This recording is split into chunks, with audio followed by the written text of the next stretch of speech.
Survivors of the Shoah Visual History Foundation. Date, December 18th, 1995. Survivor, Irene Winkler. Last name at birth, Jacobowitz. Interviewer, Merle Goldberg. City, state, Westwood, California. Country, United States of America. Language, English.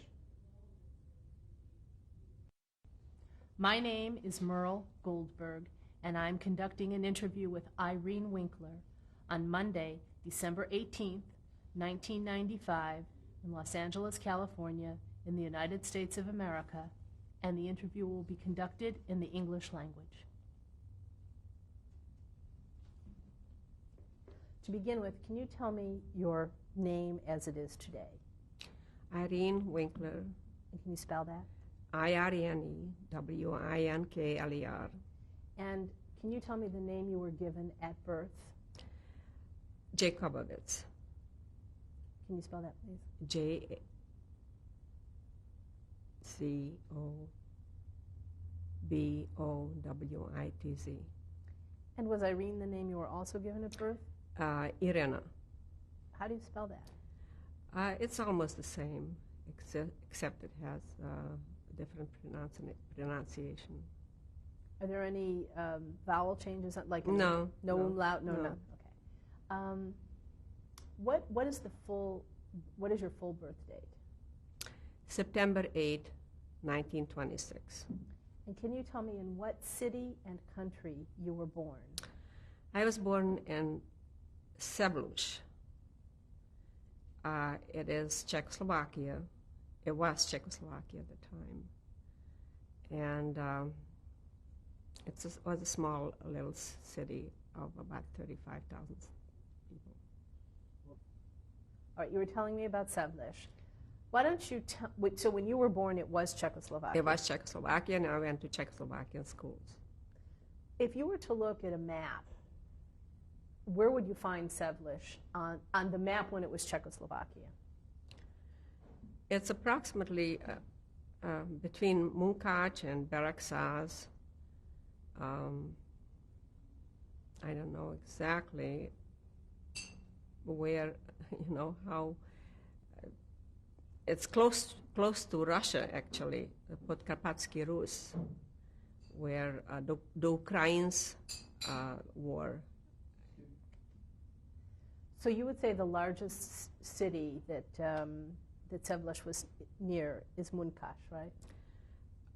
Uzhhorod, Munkac, Berecsaz, yes. And when you were growing up, did your mother or father have any names they called you, any terms of endearment, loving names that you were given? They called me Rivchu because my Jewish name was Rivka, and endearing was Rivchu. Do you think you could spell that for us? I can only guess. It's REFCU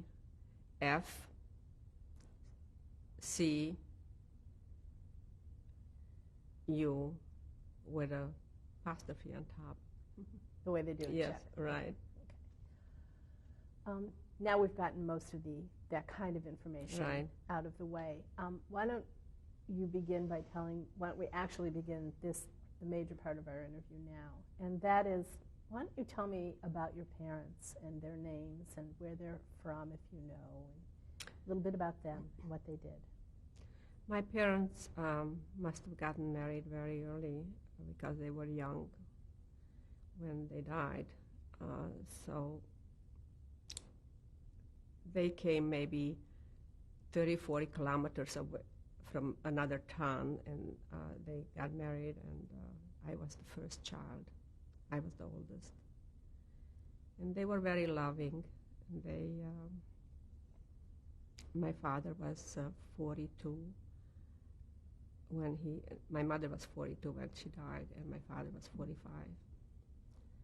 And they had 10 children. Every year, every 15 months, there was a newborn, because my father was religious and he wanted a boy badly. And so he just had girls. We were 10 girls. We were like 15 months apart, and I was the oldest, and I was kind of responsible always as I grew older of the smaller kids. So I grew up to be a person that has always looked after people and felt like I had to be the protector of the younger ones. And it sort of remained. Why don't you tell me your parents' full names? Her name was Leah, actually, Lebovitz. Her maiden name was Lebovitz. And my father was Moses Jacobovitz. They came to Savlush.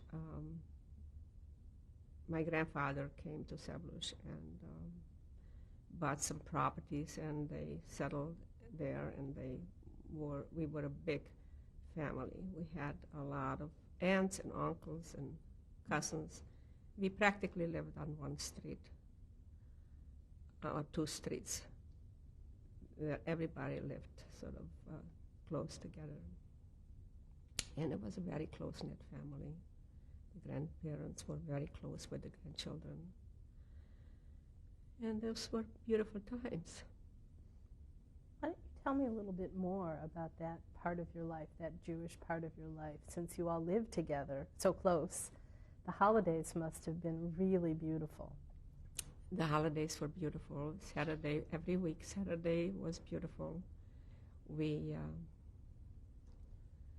My mother's and sat around, and all the kids would sit around her and sing. She would sing songs to them in the afternoon, being that they weren't able to do any work,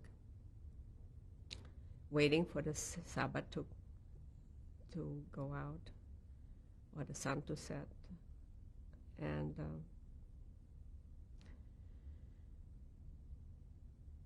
my grandparents, we were very close to my grandparents. I remember every summer after school, that was my biggest thing, to go to my grandmother for a vacation, because I didn't have no responsibilities there, or I was pampered, and I was the most important one.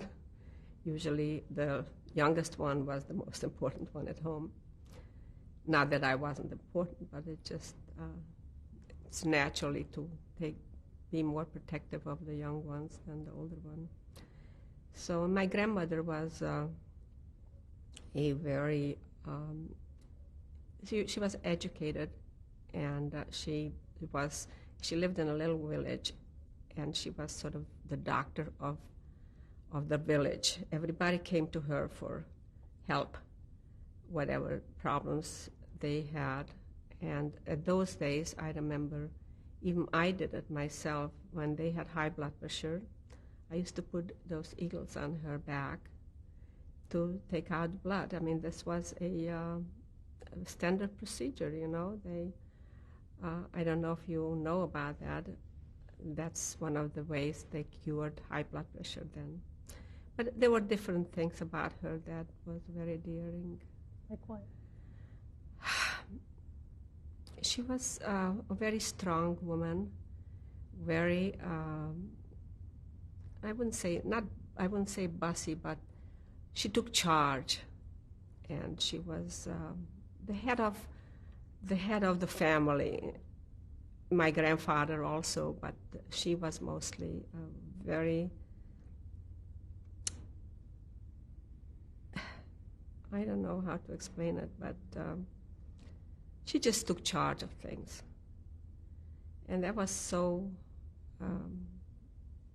I just enjoyed being around her. Which grandmother was she? That was my mother's grandmother. Do you remember her name? Yes, Reisel, Grandma Reisel. And she was a little bit on the heavy side, and she wore beautiful shawls with those cashmere shawls, and she had a sort of a look of her own. I mean, there wasn't another one around it in my eyes. You know, she was the most important thing. You said that she served as, I guess, the physician. Or Yes, yes. Was she like a midwife? Did she deliver babies? No, she didn't deliver babies, but she knew, I don't know if she went through, if she was nursing, she went through nursing schools or what, but I know she was educated and something in health facilities when she was young, and she used to help, just to be very helpful. And everything, she knew about every sickness and everything that people needed to help. Because the doctors were miles away, and so an immediate person was her. So her house was always open to people. How unusual for a woman of her generation. Yes, yes. Especially Jewish, to have that kind of education. Yes, she did. She was an unusual woman. So you would go there in the summertime? Yes, that was I looked forward to that very much. Why don't you, getting back to Shabbos. Yes. You indicated that you sang songs on yes. Saturday afternoon. You told me earlier you were trying to rack your brain remembering any of the songs. Ayyidische Mama, Auf dem Pripyat, all kinds of these Jewish old-time songs that she used to sing, and different kinds. I just can't remember. I mean, I have tried to think about them, to teach my grandchildren. I have 6 grandchildren, and I just haven't got. I just haven't got the recollection of it. But the ones that you just mentioned, yes. Do you remember those?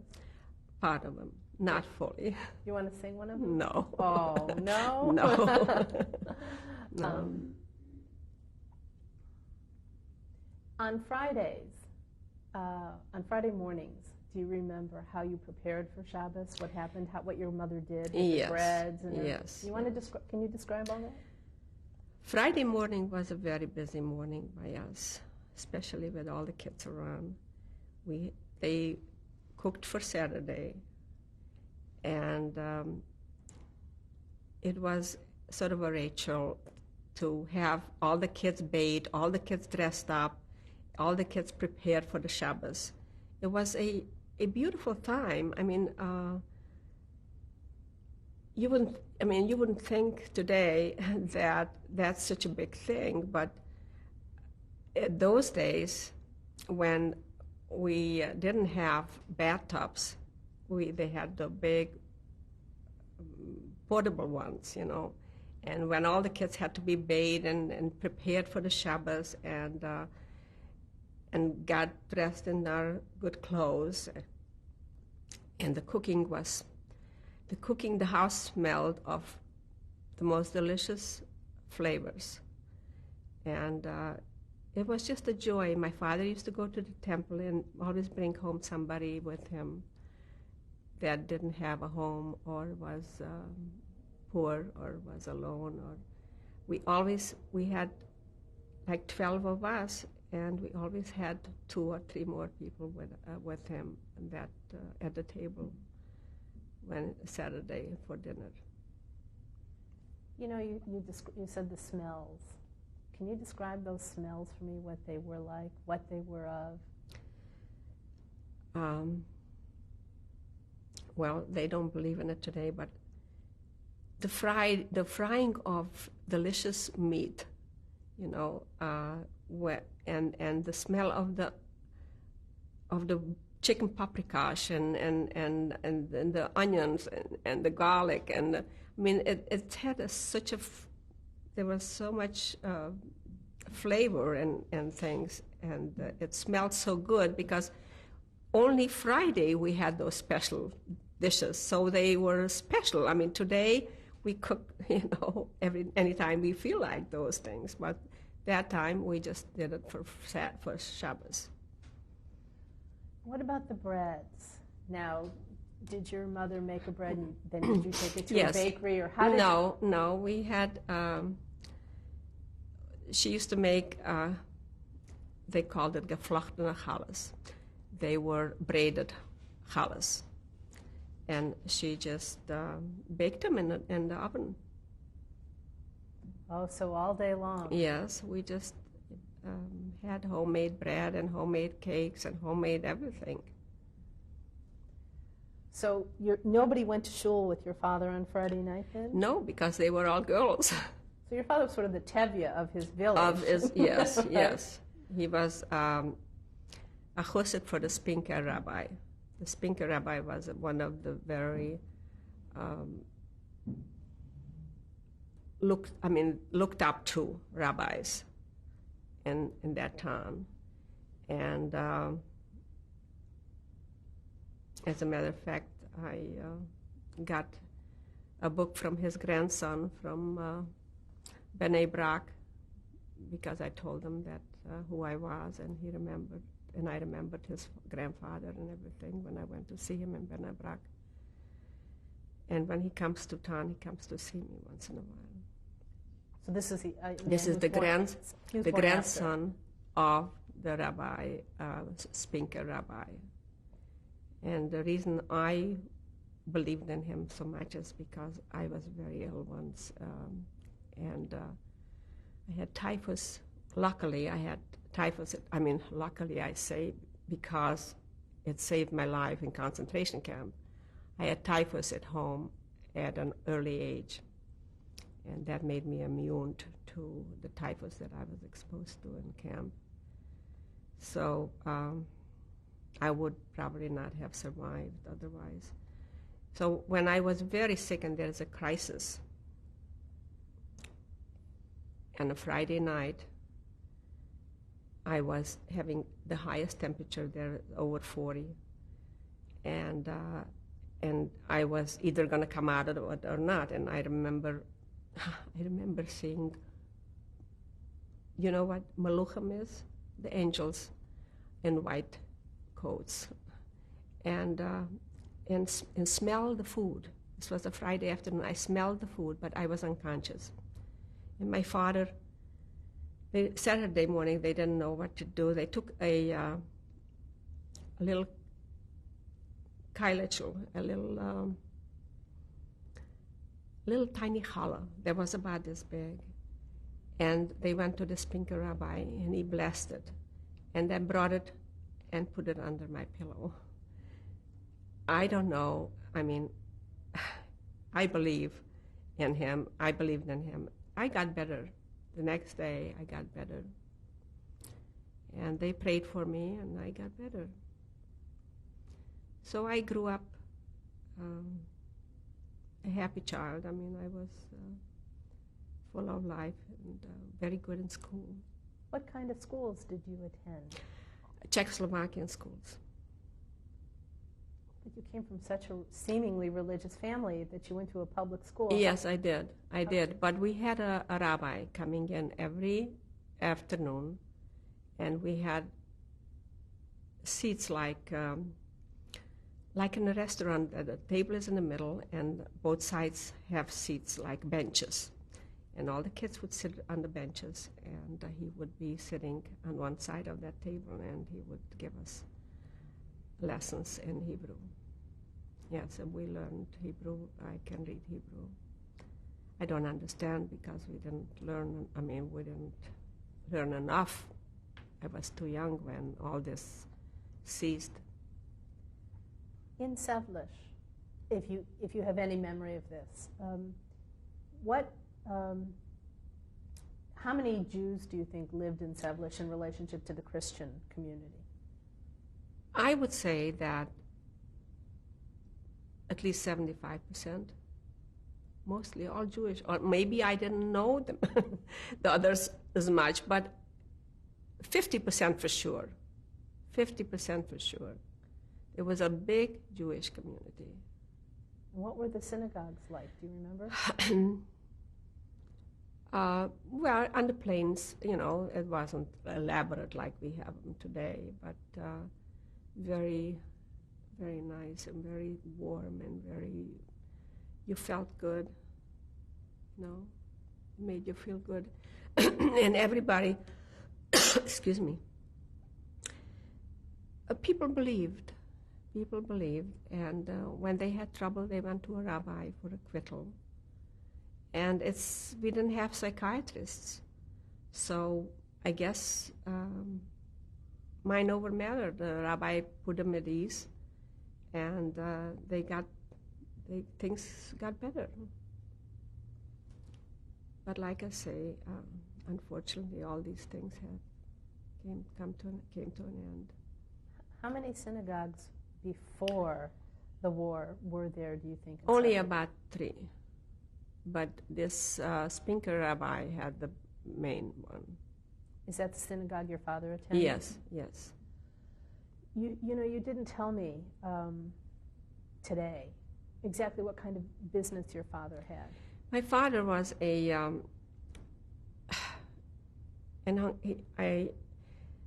wouldn't call him a farmer, but we had a lot of land that were producing wheat, and then we would have the machines make the wheat and sell the wheat. And we had given out a lot of land to work on a turd. They were like crop shares, you know, and also we had one of the biggest orchards. My grandfather actually bought that orchard when he came to town.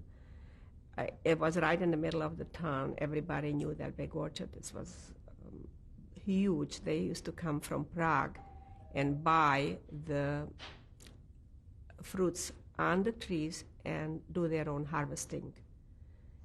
And they would just take it with the trains, you know. And that was shared by the family.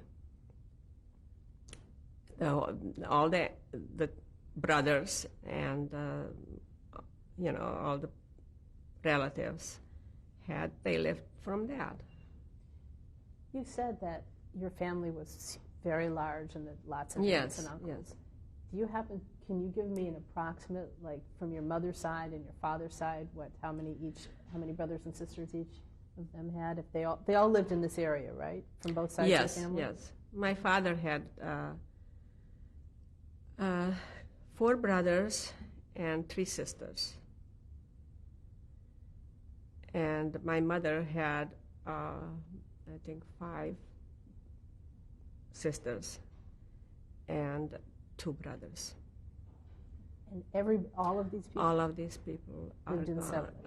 Yeah. Well, no, my mother's family lived in Bogrovitz. That was the little city where I used to go to. And my father's family lived all in Sevlush because they emigrated from Studena, which was on the borderline somewhere by Poland. So that's where they settled, actually. So you must have had dozens of cousins. Yes, a lot of cousins. I'm going to jump ahead right now, but Yes. I'm curious, and I think it's a good time to ask a question. Of these 4 brothers and 3 sisters, right? Yes. So there were the 8 children. Yes. And all of their children. All of their children Of lived. all of these people. Yes. In your father's family, how many survived? I have in Israel 3 cousins. One just came from Russia. That's the one I have on that little picture. Went to see him. As a matter of fact, I sent him some money when he came. And one from my father's side that is only 2 years younger than me. And she married in Israel, and she's married to she lives in Ra'anana, and he was the mayor of Ra'anana for over 20 years. So that's all I have from the European, except there's one cousin from my father's side that was with my father till the last minute, and he lives, Henry Jacobowitz. He's an attorney, and he lives in Phoenix, Arizona. That's all I have from Europe. From your father's side? From my father's side and my mother's side. I had, which my mother's side is here because she was here.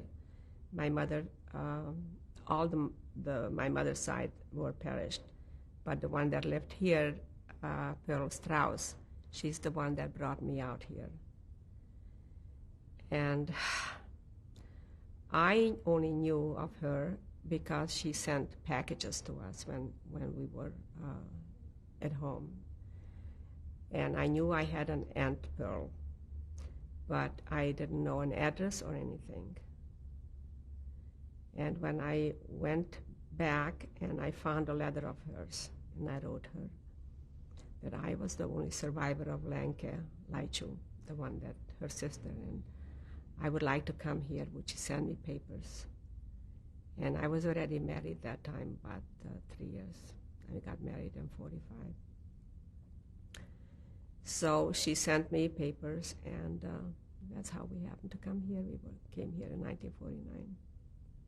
Now we've gotten a little bit ahead of ourselves, but yes. when you were mentioning that there was so much family, Yes. I thought it was important to bring up what had happened to them. Mostly all perished. While you were going to public school, Yes. and while you were, I realized it was such a Jewish community, but were you aware of, or did you experience? Anti-Semitism, yes. Maybe you could describe this for me a little bit. It was quite difficult because they weren't open about it, but there was a resentment. I don't know how to describe it, but I felt always uncomfortable about it, that they discriminated and they were anti-Semitic. As a matter of fact, when I got to be a little bit older, they used to have Sichaks that were riding on horses. And when the girls were, when there was a girl that was already of age, like, 13, 14, we used to be afraid to go out on the street because they would grab them and take them away and abuse them. So we were, it started already, closer to the 40s. That started already, What is a Sichak? A Sichak is the guy, it's like, it's not a policeman, but it's like a policeman. They used to go on horses, just go around, parading around in town. They were some government, had something to do with the government. But I don't think they were policemen. But we were always afraid of them.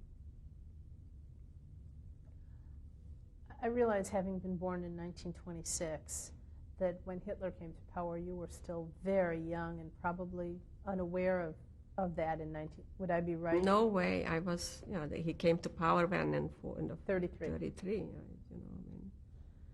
I was too young to know about it. But did you have a radio in your house? Yeah, we had a radio. Do you ever remember hearing No, anything on the radio? No. It wouldn't have... We never talked about it. We were so involved in the Jewish life. People were involved in the Jewish life, and they weren't too involved in politics. As a matter of fact, I don't think they were. Maybe they were, It could be that they were. I wasn't old enough to know anything about politics. We're coming to the end of this reel, so Yes. this seems like a good place Yes. to break. And we'll stop